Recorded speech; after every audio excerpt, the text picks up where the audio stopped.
2024 October నెల 1వ తారీఖు దగ్గర నుంచి 30వ తారీఖు వరకు మకర రాశి పెడతారు. మకర రాశికి శని అధిపతి, ఏలినాడు శని చివరి భాగం.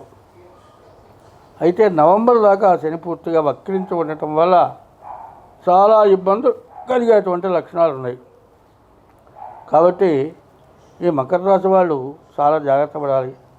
శనికి అభిషేకం చేయించుకోవాలి, శనికి 19,000 జపం చేయించుకోవాలి. ఎక్కడ అనవసరమైన ప్రయాణాలు చేయకూడదు. ఎటువంటి ప్రయాణాలు చేసినా కూడా ఇబ్బంది కలుగుతుంది. అయితే దాదాపు చెప్పాలంటే వీళ్ళ యొక్క ఏలినాడు శని ప్రాంతం అయిపోయింది. అంటే 6 సంవత్సరాలు 6 మాసాలు అయిపోయింది. ఇంకొక సంవత్సరమే ఉంది. అయితే ఈ రాశి వాళ్ళకి బుధుడు, రాహువు, గురువు, కుజుడు ఈ గ్రహాలు బాగున్నాయి. 5 గ్రహాలు బాగున్నాయి, చాలా వరకు బాగున్నాయి కదా అని ఊరుకోవద్దు. శనికి 19,000 జపం చేయండి, నల్ల నువ్వులు దానం ఇవ్వండి.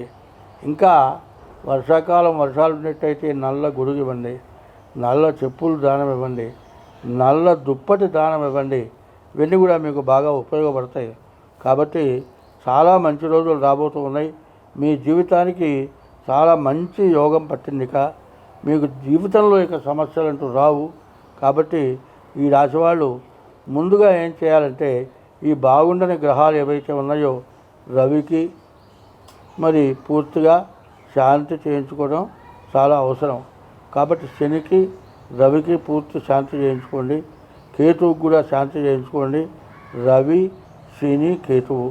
శనికి 19,000 జపం, నల్ల నువ్వులు దానం. రవికి 6,000 జపం, గోధుమల దానం. కేతువుకి 7,000 జపం, ఉలవలు దానం చేయండి. ప్రతిరోజు కూడా శివాలయానికి వెళ్ళి ప్రదక్షిణ చేయండి. తర్వాత బియ్యపు రవ్వ, పంచదార కలిపి పుట్టల దగ్గర వేయండి.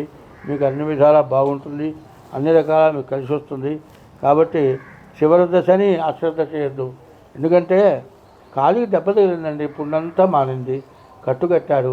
అయ్యా తడవనివ్వ వాకమన్నారు, అంతా మానిపోయింది, చెక్కు కట్టింది, ఇంకేముందిలే కాలు తడిపితే మళ్ళీ మొదటికి వచ్చేస్తుంది. అట్లా కాకుండా అంతా అయిపోయింది కదా అని అజాగ్రత్త పడి ఇష్టమైన ప్రయాణాలు చేసి అనవసరమైన వాళ్ళకి డబ్బులు ఇచ్చి కానీ చేయొద్దు. మీరు ఉన్న బాకీలు తెచ్చుకోవడమే కష్టంగా ఉన్నటువంటి సమయం ఇది. కాబట్టి మీరు జాగ్రత్తగా ఉంటే, ఎంత జాగ్రత్తగా ఉంటే అంత మంచిది. మీరు ఇప్పుడు మేము చేస్తూ ఉన్నటువంటి అమృత, మృత్యుంజయ, రుద్ర, పాశుపదం దీంట్లో కనుక మీరు కలిస్తే ఇక మీకంటూ ఎదురంటూ ఉండదు. మీరు ఏ పూజలు కూడా చేయవలసిన అవసరం మాత్రం ఉండదు. కాబట్టి జాగ్రత్త పడి మీరు జాగ్రత్తగా ఈ కార్యక్రమాలని వెళ్ళబుచ్చుకోండి. ప్రతిరోజు శివాలయంలో శివుడికి ప్రదక్షిణ చేయండి, నవగ్రహాలకు ప్రదక్షిణ చేయండి. మీకు అన్ని విధాలా బాగుంటుంది. స్వస్తి. మేషరాశి నుండి మీనరాశి వరకు కూడా ఏమి చేస్తే బాగుంటుంది, ఎట్లా అంటే జరుగుతుంది. ఎట్లా ఉందంటే జననం అనగానే శిరస్సు గడపడగానే జననం. శిరస్సు గడపడిన తర్వాత శిశువు భూమి మీద పడ్డ తర్వాత ఏడ్చిన తర్వాత అప్పుడు కానీ టైం వేయట్లా. మరి ఆ శిశువు బయటకు వచ్చి ఏడ్చేదాకా 10 నిమిషాలు, 15 నిమిషాలు, అర్ధగంట కూడా పడుతుంది. నక్షత్రం మారిపోవచ్చు, నక్షత్ర పాదం మారిపోవచ్చు, రాశి మారిపోవచ్చు, జన్మ లగ్నం మారిపోవచ్చు. మరి మీరు చెప్పిన టైంను బట్టి మేము జాతక చక్రం చేస్తాం. మరి జాతక చక్రం వేసి చెబితే మీరు చెప్పింది జరగట్లేదు అంటారు. మీరు కారణం ఏంది? పుట్టినటువంటి సమయాన్ని కరెక్ట్గా వేయకపోవటమే కారణం అవుతుంది.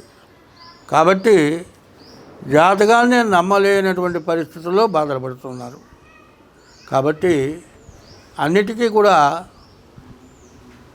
జాగ్రత్త పడే మార్గాలు ఉన్నాయి. ఒక మహజ్జాతకం చెప్పేటువంటి తండ్రి కూతురు ప్రసవించినప్పుడు టైం రాయమన్నాడు. టైం రాయాలి అంటే ఓ నిమ్మకాయ చేతికిచ్చి మంత్రసానికి బయటపడేయమన్నాడు. ఆ నిమ్మకాయ పడ్డ టైంకి జాతకం రాసుకోవాలనుకున్నాడు. కానీ ఆ నిమ్మకాయ వేస్తే గడపకి దగ్గర వెనక్కి తిరిగి వచ్చింది. మళ్ళీ ఆ నిమ్మకాయ బయటపడే టైం పట్టింది. దానివల్ల టైం మారిపోయింది. అయితే ఈ జాతకంలో అమ్మాయి మహారాణి అవుతుందని వచ్చింది. కానీ కొంతమంది సాముద్రికం చూసిన వాడు ఏం చెప్పాడంటే వ్యభిచారి అవుతుందన్నాడు. ఎందుకంటే సాముద్రికం ఎప్పుడు ఏంటంటే అసలు ఉన్నది బయటపడుతుంది. రేఖలు మనం పుట్టించేవి కాదు కదా, వాళ్ళ జాతక రీత్యా రేఖలు పుడతాయి. మరి వ్యభిచారం అవుతుందంటే చివరికి ఏమైంది, ఆ అమ్మాయి మరి యుక్త వయస్సులో పెళ్లి చేశారు, భర్త చచ్చిపోయినాడు, జీవితం మొత్తం అట్టగే గడిపింది. చివరికి ఆ అమ్మాయి మరణించింది. చివరికి దహనం చేద్దామని తీసుకొని వెళ్తే విపరీతమైన 7 తొండంలో వర్షం, దహనం చేయడానికి కుదరలే. ఆ శ్మశానంలో ఒక షెడ్లో శవాన్ని పెట్టి వీళ్ళు వచ్చేశారు. మరి వీళ్ళు మళ్ళీ తిరిగి వెళ్ళేప్పటికీ ఆ ఎట్టివాడు ఆ చచ్చిపోయిన శవంతో వ్యభిచారం చేస్తున్నాడు. శాస్త్రాన్ని నమ్మినవాడు ఏం చేస్తాడు, వ్యభిచారం చేసిన వాడిని కొట్టడు. అంటే జాతకంలో ఇది ఉన్నది కాబట్టి జరిగిందనుకుంటాడు. ఆయన ఎస్ట్రాలజరే కానీ సాముద్రికం చెప్పేవాడు కాదు. సాముద్రికం చెప్పిన వాడి మాట కూడా నమ్ముతాడు. తన ఎస్ట్రాలజీ ప్రకారం జరిగేది ఎట్లా జరుగుతుందో సాముద్రికం ద్వారా కూడా అట్లాగే జరుగుతుంది. కాబట్టి ఈ రెండిట్లో కూడా తేడా వచ్చినా కూడా దైవ బలం వల్ల చాలా పనులు అవుతాయి. మేషరాశి నుండి మీనరాశి వరకు మేము చెప్పిన నే కాదు, నాలాంటి వాళ్ళు చాలామంది చెబుతున్నారు. దాంట్లో ఏది జరగలది లేదు అనుకుంటే దానికి తగిన పూజా విధానాలు ఉన్నాయి. అవి మీరు చేస్తే మీకు అన్ని మార్పులు వస్తాయి. మీరు కావాలంటే మీరు మమ్మల్ని సంప్రదించండి. ప్రతి నెల ఒక దైవ కార్యం జరుగుతుంది. ఆ దైవ కార్యం వల్ల అనేక రకాల బాధలు తొలుగుతాయి. కాబట్టి ఎప్పుడు కూడా ఏం చెప్పారంటే, మన హిందూ మతంలో నల్ల రాయి, ఆ రాయిని విగ్రహం చేస్తున్నాం. ఆ రాయి రోడ్డు మీద పడి ఉంటుంది. విగ్రహం తయారయ్యేంత వరకు దాని మీద కూర్చుంటున్నారు. కానీ ఆ తర్వాత దేవుడి విగ్రహం అవుతుంది. నల్లరాయిలో దేవుని చూస్తున్నాం. అంటే కఠినమైన మనస్సు ద్రవమైన హృదయం కలిగి మంచి పనులు చేస్తుంది. ఎందుకంటే వేమన పెద్ద వ్యభిచారి. చివరికి వేమన్న కన్నాను వేరే యోగి లేడు, రామచంద్రుని కన్నా రాజు లేడు, ఆంజనేయుని కన్నా అతి భక్తుడు లేడు, విశ్వదాభిరామ వినురవేమ అని వేమన్న గారు పద్యం చెప్పాడు. వేమన్న గారు పచ్చి వ్యభిచారి. ఆఖరికి వదినను గారి కళతో చూసి ఆమె కూడా కావాలని కోరుకున్నాడు. అటువంటి వాడు యోగి అయినాడు. భోగి యోగి అవుతాడట, యోగి మాత్రం తిరిగి భోగి కాడు. భోగి అంటే అనుభవాలు, అనుభవాల్లో మంచి అనుభవాలు, చెడు అనుభవాలు ఉంటాయి. అన్నింటినీ కూడా పరిశీలించాలి. అయితే నేను అంటే